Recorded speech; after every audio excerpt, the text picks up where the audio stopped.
이번 시간에는 요한계시록 21장 일부로 새 예루살렘은 신부의 거처인가 아니면 상징인가에 대해 다루고자 합니다.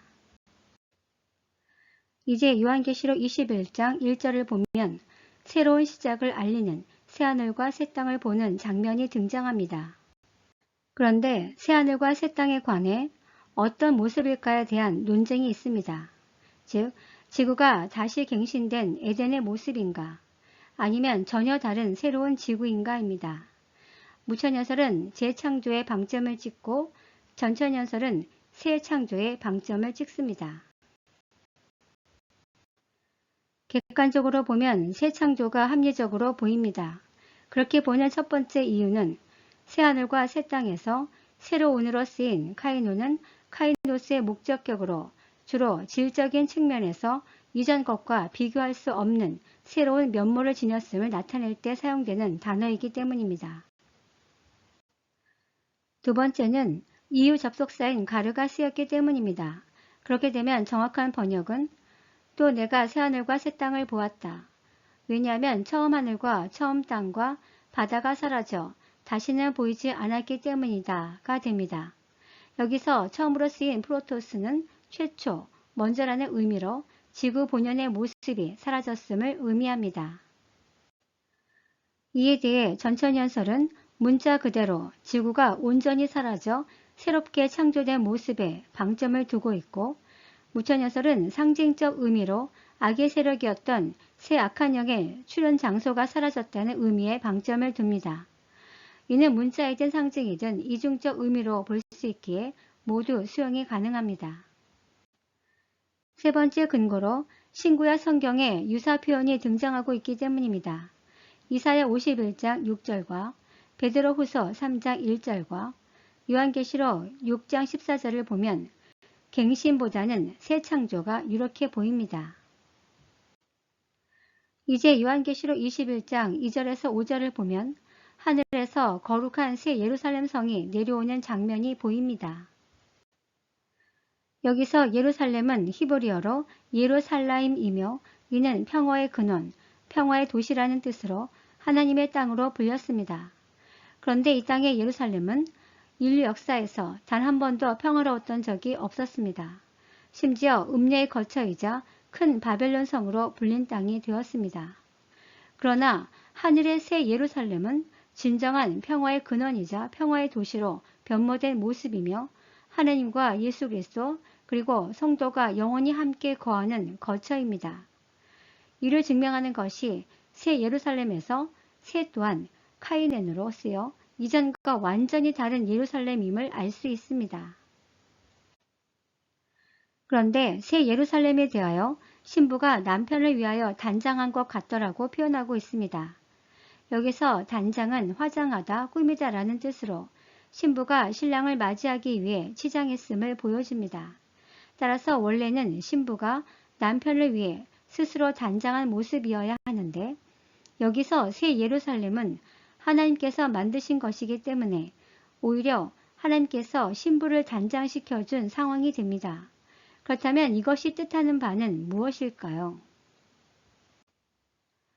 이는 이스라엘 결혼 풍습에서 기인한 것으로 이스라엘은 먼저 약혼을 한 후 결혼을 하게 되는데 여기서 약혼은 법적으로 결혼과 동일한 효력을 갖습니다. 그리고 신랑은 거처를 마련하기 위해 자기 집으로 돌아간 후 거처가 마련되면 그때 신랑이 약혼자를 데리고 와서 결혼식을 치르게 됩니다.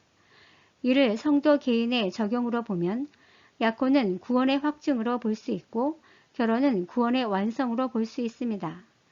이를 교회로 보면 약혼은 십자가 사건으로 결혼은 재림으로 볼 수 있습니다. 반면 신부는 신랑을 기다리는 동안에 정절을 지키며 인내하게 됩니다.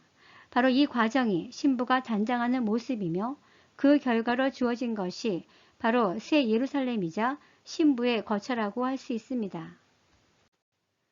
그렇기 때문에 전천연설은 신부와 새 예루살렘 관계를 존재와 거처의 개념으로 이해합니다. 반면 무천연설은 신부와 새 예루살렘 관계를 상징적 동일 개념으로 이해합니다. 새 예루살렘에 관한 두 학설의 인식 차이를 보면 전천연설은 이는 하늘의 수도이며 완전히 거룩한 곳이다. 그것은 높은 곳에 있다가 새하늘과 새 땅으로 내려온다. 이것은 성도가 살 도성이다. 하나님은 사랑하는 아들을 위해 신부를 거처로 데려오셨다. 모든 성도는 아버지가 준비한 집에서 그리스도와 함께 살 것이다. 라고 주장합니다. 반면 무천연설은 새 예루살렘 강화는 실제로 일어나는 일에 대한 묘사가 아니라 하늘과 땅이 통합되는 새 창조의 환경에 대한 묘사로 새 예루살렘은 장소가 아니라 교회 공동체인 성도를 의미하는 개념으로 성경에서 일관성 있게 사용되고 있다라고 주장합니다. 이에 대한 해답은 요한복음 14장 2절에서 3절에 있습니다. 이 말씀을 보면 예수님께서는 신부의 거처를 마련한 후 다시 데리러 올 것을 약속하고 있습니다.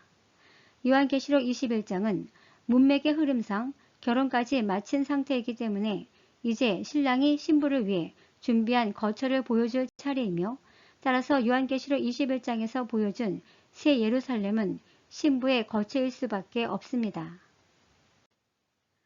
그리고 13절을 보면 새 예루살렘 성에 대해 하나님의 장막이라는 표현을 다시 사용하고 있습니다. 사실 하나님의 장막이라는 표현은 레위기 26장 11절과 12절에서 하나님께서 이스라엘에게 하신 언약 가운데 등장하는데 여기서 이 언약이 최종 성취되었음을 선포한 것입니다. 구약에서는 이외에도 예레미야 31장 33절과 에스겔 37장 27절, 스가랴 8장 7절 등에서 선지자들을 통해 이미 약속한 바 있습니다. 다시 말해 레위기에서 시작된 하나님의 장막에 관한 언약은 예수 그리스도의 십자가 사건을 통해 그 대상이 이스라엘에서 만민으로 확대되었고 예수 그리스도의 재림을 통해 이 땅에서 구약의 나라인 천년 왕국으로 먼저 성취한 후 백보자 심판을 통해 하늘에서 신약의 나라인 새 예루살렘으로 최종 성취된 것입니다. 따라서 구약 성경만 보면 교회 시대와 새 예루살렘은 감추어져 있습니다. 왜냐하면 구약 성경은 이스라엘, 시온, 예루살렘, 여호와의 전이라는 이름으로 스토리가 전개되기 때문입니다. 그래서 구약의 선지자 눈에는 초림과 재림은 시간순으로 연결된 하나의 사건으로 보이고 구약에서는 이를 통합적으로 메시아 강림이라고 부릅니다. 그 결과 현재 혈통적 유대인은 메시아 강림을 소망하고 있고 현재 신약교회는 예수님의 재림을 소망하고 있습니다. 반면 신약 성경만 보면 구약의 천년 왕국이 감추어져 있습니다. 왜냐하면 신약 성경은 교회가 중심이 되어 스토리가 전개되기 때문입니다. 그래서 신약 성도의 눈에는 재림과 새 예루살렘은 시간순으로 연결된 하나의 사건으로 보입니다. 결국 무천연설은 혈통적 유대인들이 범했던 실수를 똑같이 하고 있습니다. 이를 증명하는 것이 바로 요한계시록 21장 4절에서 5절로 새 예루살렘에 관한 표현을 보면 구약의 천년 왕국을 표현한 문구와 거의 유사함을 알 수 있습니다. 표에서 보듯이 구약과 신약의 표현을 비교해 보면 명확히 드러납니다. 그렇다면 구약에 표현된 하나님의 나라는 새 예루살렘일까요? 아니면 실제 이 땅에서 성취되는 천년 왕국일까요? 다음 시간에는 요한계시록 21장 2부로 구약의 천년 왕국은 신약의 새 예루살렘인가 라는 주제로 다룰 예정입니다. 감사합니다.